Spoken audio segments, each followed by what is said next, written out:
पान कहूए आलन मौसम सकल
पताल के गुगारे बल्सी द्वारे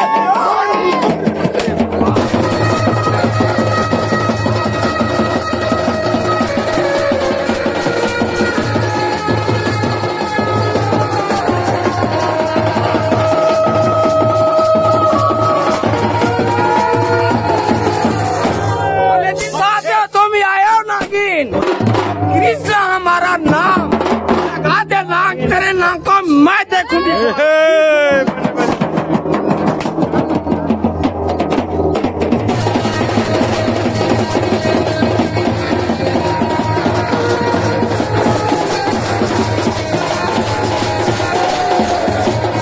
चाय पानी भैया, चाय पानी चाय पानी भैया। बोले कृष्ण भगवान की जय।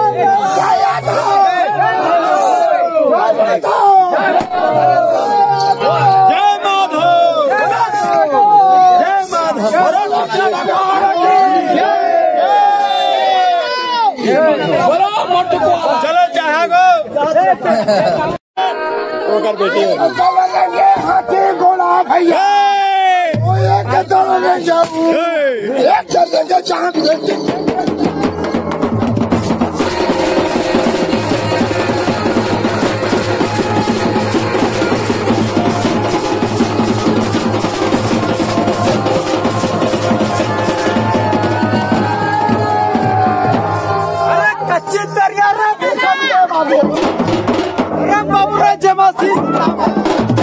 अरे भरे गोटाने में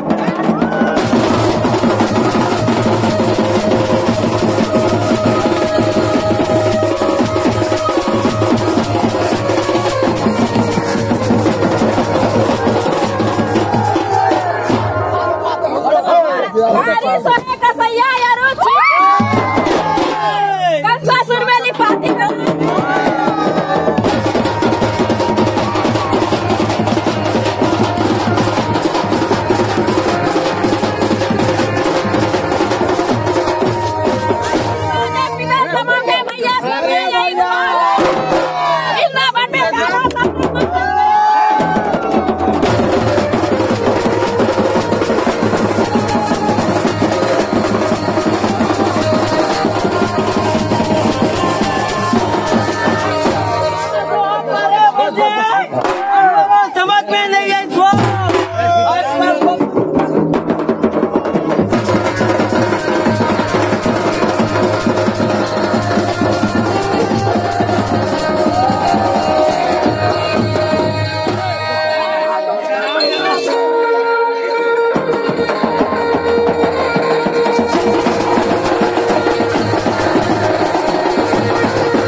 श्यामपति रामचंद्र की जय, श्यामपति रामचंद्र की जय, जय श्री राम, जय श्री राम, जय श्री राम, जय श्री राम, राधे राधे, मिला दे।